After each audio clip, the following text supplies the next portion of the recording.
अब आपको सीधे ले चलते हैं अयोध्या, जहां मुख्यमंत्री योगी आदित्यनाथ लाइव आ रहे हैं। क्या कुछ कह रहे हैं, सुनिए। ये पूज्य महंत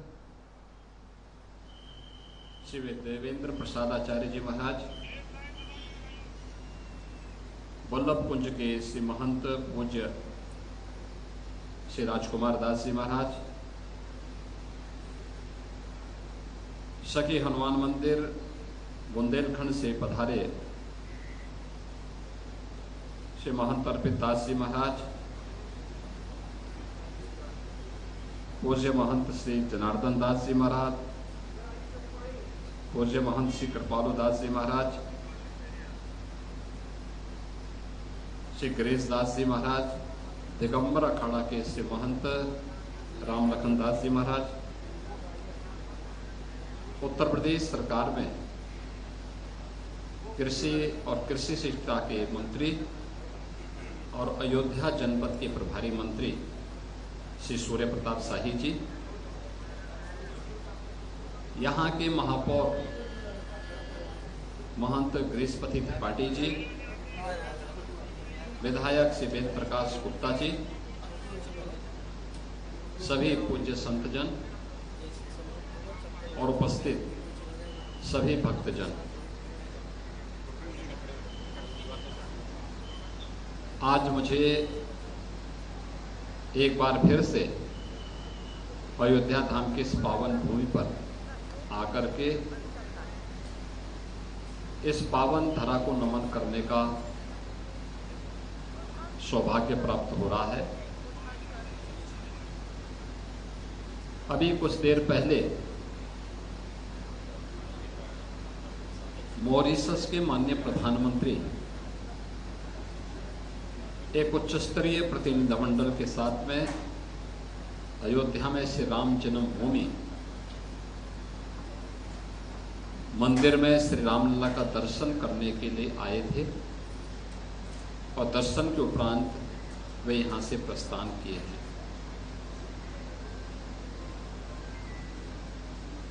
उनके द्वारा इस बारे में जानकारी ली जा रही थी कि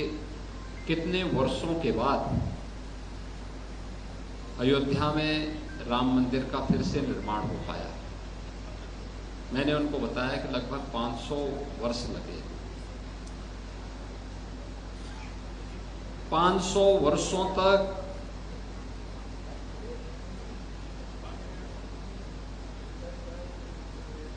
कोई एक धर्मावलंबी लगातार सम विषम परिस्थितियों में अपनी आस्था के लिए संघर्ष करे और अंततः विजयश्री प्राप्त करें। यह अयोध्या में आज रामलला के भव्य मंदिर और रामलला की मूर्ति प्राण प्रतिष्ठा कार्यक्रम के माध्यम से अयोध्या वासियों ने और सनातन धर्मावलंबियों ने करके दिखाया है। इतना बड़ा कार्य, लेकिन इस पूरे आंदोलन की नींव की पत्थर कौन थे?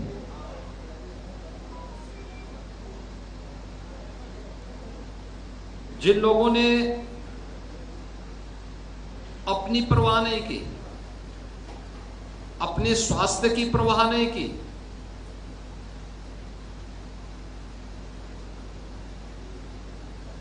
देश काल और परिस्थिति की सीमाओं का अतिक्रमण करते हुए जिनके जीवन का ध्येय बन गया था कि हर हाल में अयोध्या में श्री राम मंदिर का निर्माण करना है, और जिनके हर स्वर में एक ही बात गूंजती थी, जिनका एक मंत्र बन चुका था कि रामलला हम आएंगे, मंदिर वहीं बनाएंगे। उन पूज्य संतों की साधना और संघर्ष का परिणाम आज अयोध्या में भव्य राम मंदिर के रूप में हम सबको देखने को प्राप्त हो रहा है। और उस पूज्य संतों की परंपरा में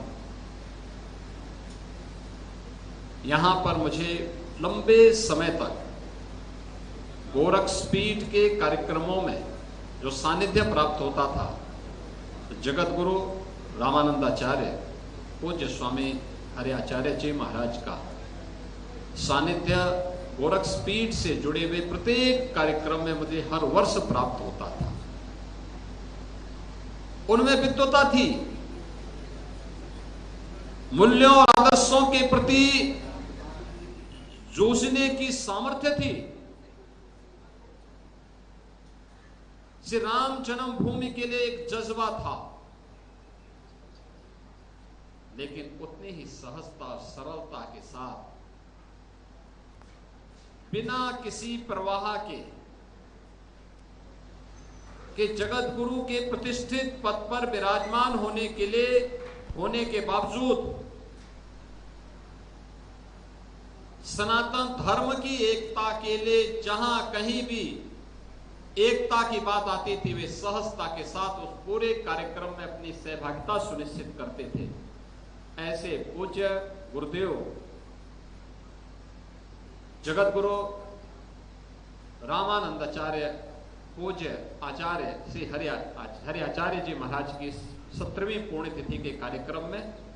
आज उनका पुण्य स्मरण करने और उनके से चरणों में नमन करने का एक सौभाग्य हम सबको प्राप्त हो रहा है। मैं इस अवसर पर पूज्य आचार्य के प्रति बड़ी विनम्रतापूर्ण तरीके से अपनी श्रद्धा सुमन अर्पित करते हुए उन्हें नमन करता हूं।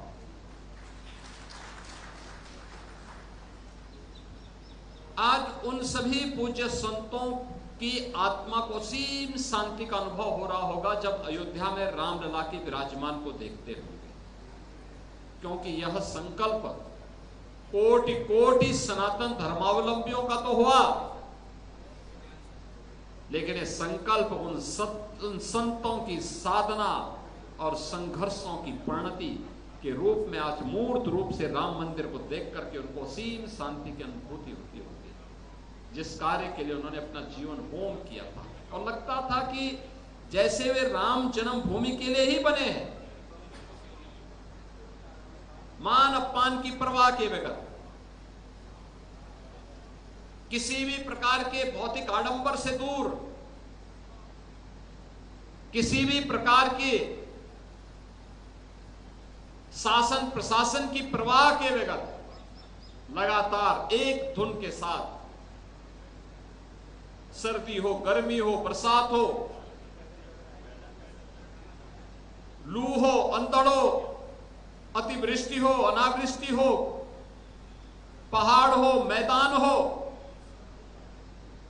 जैसी भी परिस्थिति बनी, संघर्ष करने का एक जज्बा, और उस जज्बे के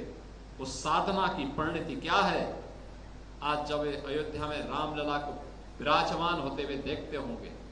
तो सचमुच उन सभी पूज्य संतों के मन में असीम आनंद की अनुभूति हो रही होगी। मैंने ऐसे सैकड़ों उन संतों का दर्शन किया है जिनका राम जन्मभूमि आंदोलन के लिए पूरा जीवन समर्पित था,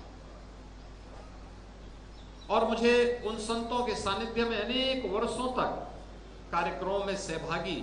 बनने का सौभाग्य प्राप्त हुआ। अभी मैं कुछ देर पहले दिगंबर अखाड़ा के श्री महंत सुरेश दास जी महाराज का हालचाल लेने के लिए गया था मठ में।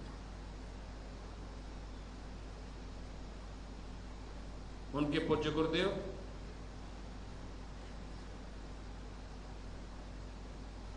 पूज्य महंत रामचंद्र दास जी महाराज, परमहंसी महाराज, अंतिम समय में जब वह SGPGI में भर्ती थे, मेरे पूज्य गुरुदेव ने मुझे कहा कि भाई परमहंसी को जाके देख के आओ, वहां पे क्या स्थिति है, देखो क्या हाल है, क्या करना है, वहां पे व्यवस्था कराओ। मैं SGPGI गया और SGPGI में जाकर के मैंने हालचाल लिया, महाराज जी का संदेशा दिया। तो पूज्य महाराज जी ने भी एक ही बात कही, उन्होंने कहा कि एक ही इच्छा है जीवन में, और वह है कि अयोध्या में राम मंदिर बन जाए।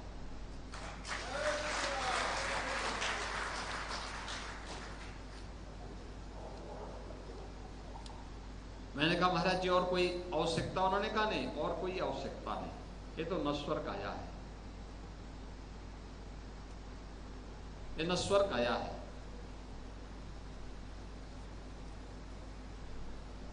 जीवन में केवल एक इच्छा है हम संतों की, वह है अयोध्या में राम मंदिर का निर्माण। देखो जो बताया गया कि लड़की को चोट लग गई, लड़की की नाड़ टूट गई है, नैप से फ्रैक्चर सुग्रीव किला के महंत जी से मैं मुलाकात किया, उनसे अक्सर चर्चा करता था। उन्होंने भी एक ही बात कही, उन्होंने कहा जीवन की केवल एक इच्छा है, अयोध्या में राम जन्मभूमि पर भगवान राम का भव्य मंदिर बने। मेरे पूज्य गुरुदेव की कल 11वीं पुण्यतिथि थी और 11वीं पुण्यतिथि के अवसर पर जगत गुरु रामानंदाचार्य पूज्य स्वामी राम दिनेशाचार्य जी महाराज की ही श्रीमुख से वहां पर साप्ताहिक श्रीमद् भागवत महापुराण की कथा